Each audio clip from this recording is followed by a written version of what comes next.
Today, on Be Something Wonderful, manifest in minutes with this shockingly powerful technique.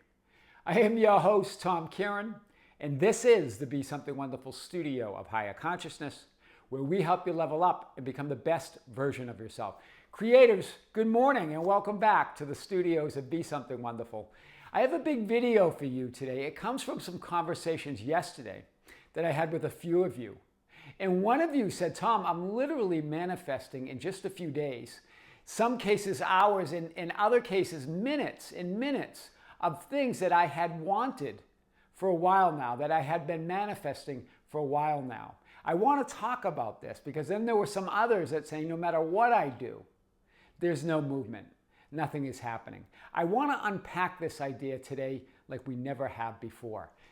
Remember, to those of you that I know that are feeling like nothing's moving, no amount of mental diets, no amount of reaching for better feeling thoughts, no amount of affirming and assuming and imagining and scripting can release you from unwanted circumstances and manifest what you desire while you insist on being unfulfilled and giving reality and its solidity to realities and circumstances that you don't prefer.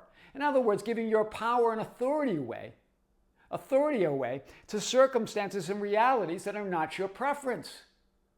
That's not who you are anymore. You don't resonate with them, right? Remember, the only one that can release you and set you free to manifest whatever you desire in just a few days, in a few hours, in minutes is you. Right? Stop handing yourself over to non-fulfillment. Stop handing yourself over to unwanted realities. It reminds me when Jesus, in Scripture, they talk about Jesus in front of Pontius Pilate, right? When he was captured. And Pilate questioning him, right? And Jesus not answering at first, right? Showing a beautiful masterclass in denial. But Jesus says to Pilate, for this reason, in other words, he says, you would have no power or authority over me unless it had been given from above. Unless I say so, these conditions have no power. And this is why Jesus goes on to say, for this reason, he who handed me over to you has the greater sin. Wow. It's you handing yourself over to conditions and preferred and unwanted realities that you don't prefer. Right? It's you not identifying with your ideal, the ideal you and the ideal reality. In other words, identifying with those changing thoughts and feelings and those changing circumstances more than with your ideal, which you desire. And that's the definition of the metaphysical definition of sin, right? Not identifying with your ideal, but remember, what's the whole idea of continual forgiveness of sin? That the idea that you continually can identify with that desired reality, with that desired state, no matter how many times you get caught up in those changing circumstances and those changing thoughts and feelings. This is powerful today, right? So I wanna start here and then really unpack it.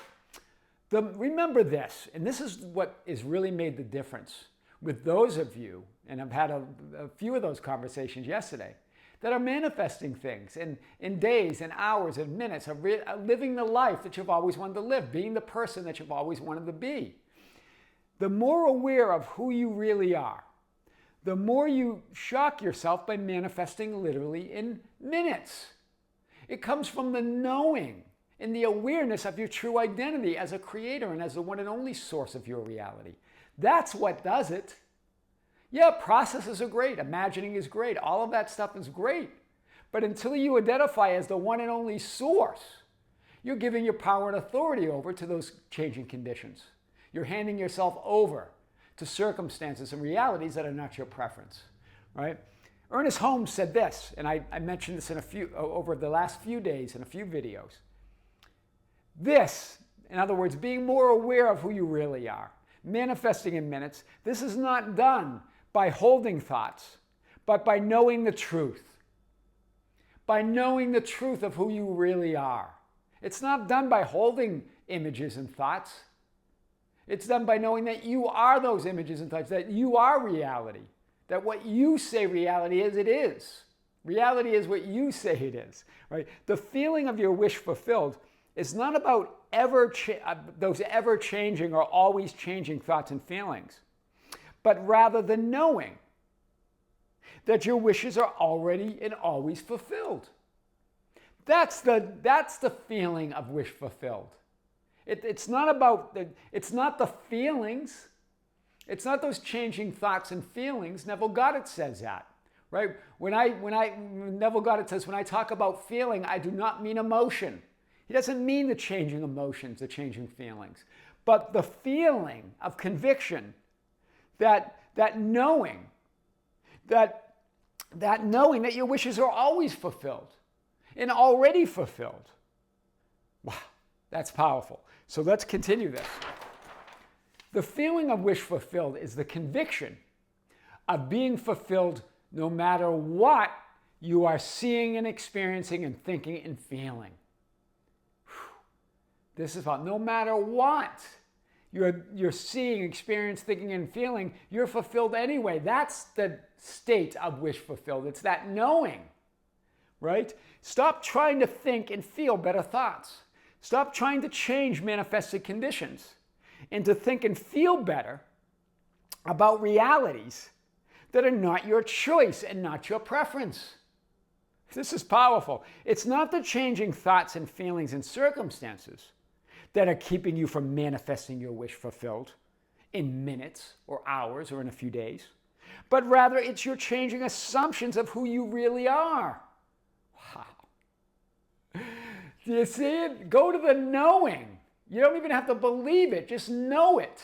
Go beyond belief and know that you are that I am. I am that I am. Right? It's not about those changing thoughts and feelings and circumstances. That's not what is keeping you from everything you want. It's your changing assumptions of who you really are. That's powerful.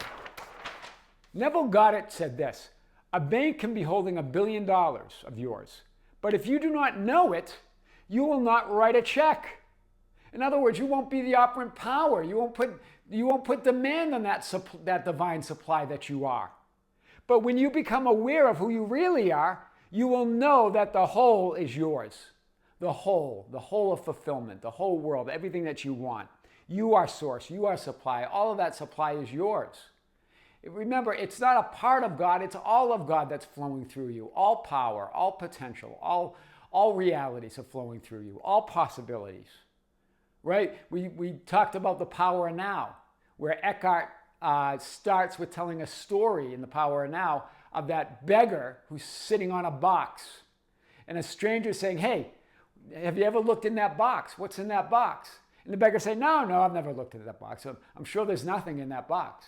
He goes, well, why don't you just take a look? Right? Never took a look, sitting, begging for what they want, begging to have that better life. Right? Really wanting it, really trying to manifest it, but never looking in the box. When he looks in the box, there's more riches than he could ever imagine. That's your awareness. You're sitting on the present moment, sitting on your awareness as source, not realizing that it's there for you.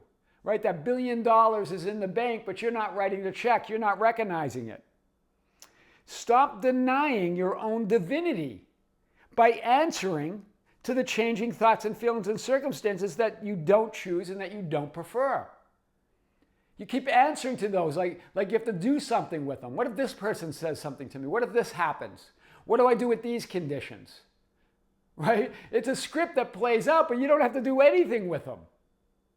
Just follow the script. Remember, you're denying your own divinity. Remember, reality is an inner experience. Right? Reality gets created within. So stop denying your own divinity by answering to those things. So denying or ignoring the 3D world or the 3D world manifested conditions is not about denying that they exist and while secretly believing that they do. Do you see it? This is where we trip. We trip over this idea. Right? You got to ignore or deny those conditions while you secretly believe that they exist.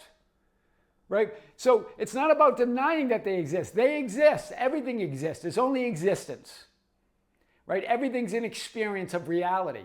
That's denial, right? Trying to ignore it, trying to deny it while secretly believing in it, secretly identifying with it as who you are, right? That's powerful. Rather, true denial as source and creator of your reality is to deny their power and authority over you.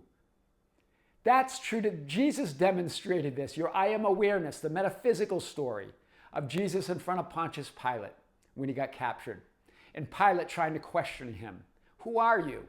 Right? Where are you from? Right? And Jesus not answering. Jesus not answering to those conditions. Jesus knew that I am awareness has absolute power and authority.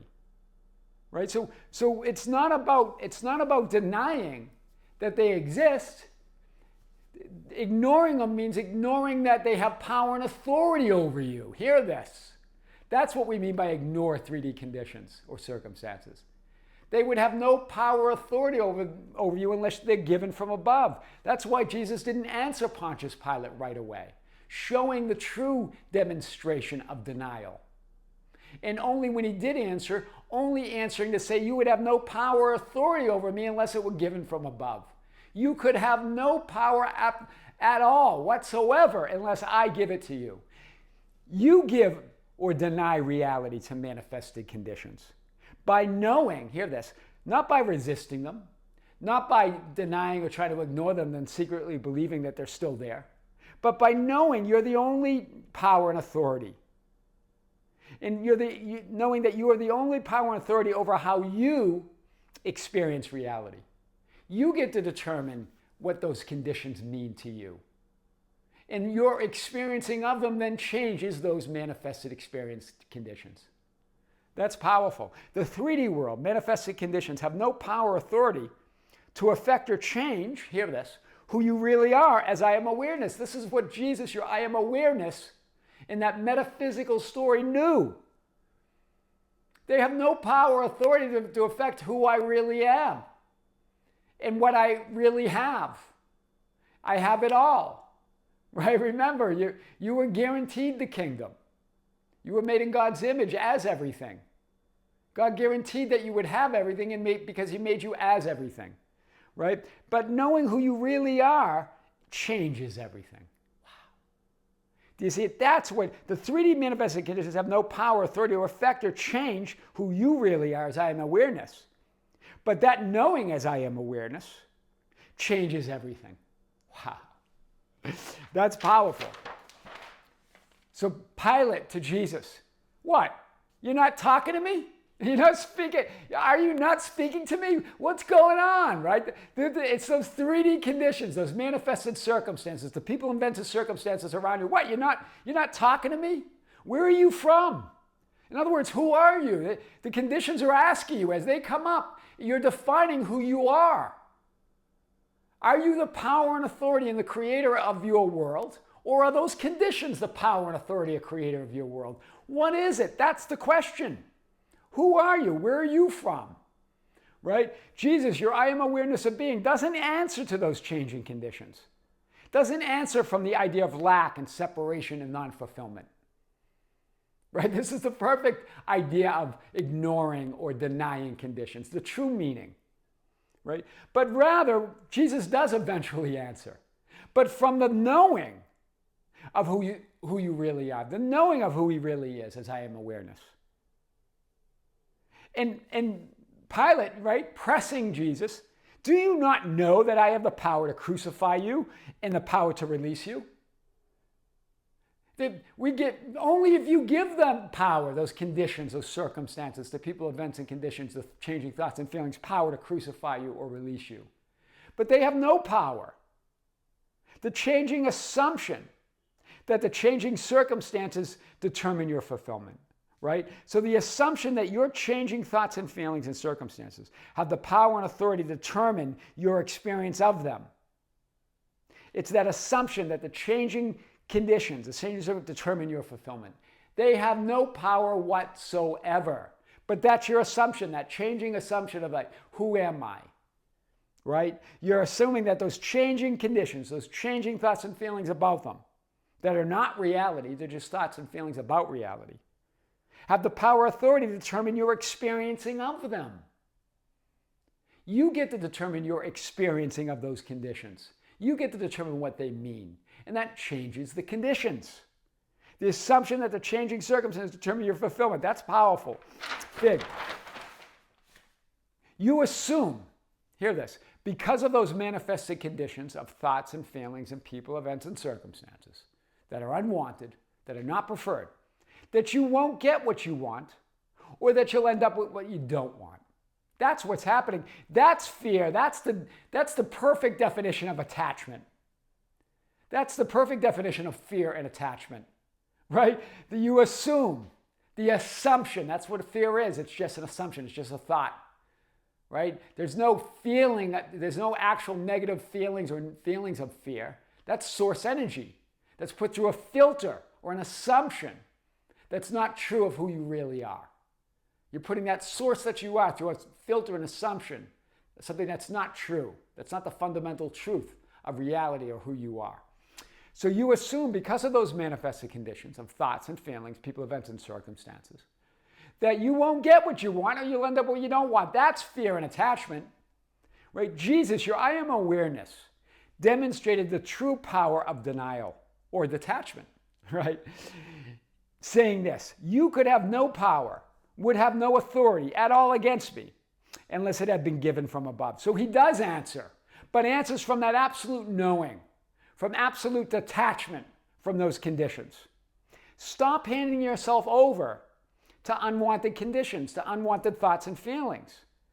Jesus doesn't answer or hand himself over to those unwanted circumstances or conditions, nor does he deny their existence.